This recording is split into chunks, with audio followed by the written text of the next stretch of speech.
Mes bien chers frères, la loi avait ordonné de lapider les adultères. Or, la loi ne pouvait prescrire une injustice. Et si quelqu'un parlait contre ce que la loi commandait, il était coupable d'injustice. Aussi, les pharisiens se dirent-ils entre eux à propos de Jésus, « Il a réputation d'être vrai, il respire la douceur. C'est sur la justice qu'il nous faut l'attaquer. Amenons-lui une femme prise en flagrant délit d'adultère et disons-lui ce que la loi ordonne à son sujet. » Que répond notre Seigneur Jésus? Que répond la vérité? Que répond la sagesse? Que répond la justice elle-même ainsi mise en cause? Jésus ne dit pas qu'elle ne soit pas lapidée, car il ne veut pas avoir l'air de parler contre la loi. Cependant, il se garde bien de dire qu'elle soit lapidée, car il est venu non pour perdre ce qu'il a retrouvé, mais pour chercher ce qui est perdu. Alors, que répond-il? Voyez comme il est rempli de justice, de douceur et de vérité. Que celui d'entre vous qui est sans péché, dit-il, lui jette la première pierre. Réponse pleine de sagesse, car il les fait ainsi rentrer en eux-mêmes.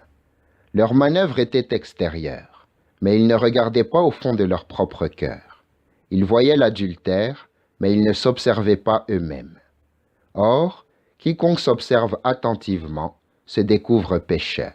C'est inévitable. Donc, ou bien vous rendez la liberté à cette femme, ou bien vous subissez avec elle le châtiment de la loi. Si Jésus avait dit qu'on ne lapide pas l'adultère, il aurait été convaincu d'injustice. Et s'il avait dit qu'elle soit lapidée, il aurait paru manquer de douceur. Il dira donc que celui qui est sans péché lui jette la première pierre. C'est là la voie de la justice, que le coupable soit puni, mais non par des coupables, que la loi soit mise à exécution, mais non par ceux qui la violent.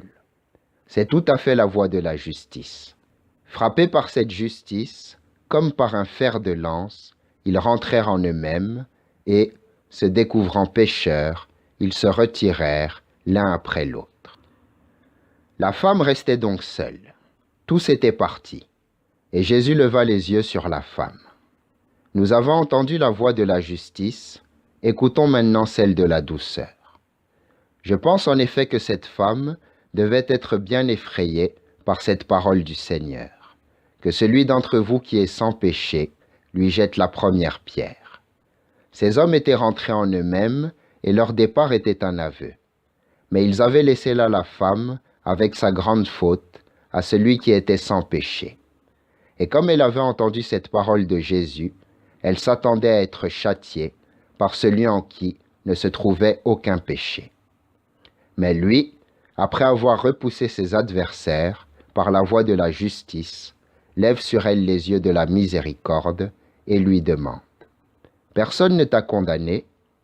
« Personne, répond-elle. »« Moi non plus, dit Jésus, je ne te condamne pas. Moi par qui tu croyais être condamné, parce que tu n'as pas trouvé en moi le péché, moi non plus, je ne te condamne pas. » Quoi? Le Seigneur favoriserait-il le péché? Certes non. Écoute ce qui suit. Va, et désormais, ne pêche plus.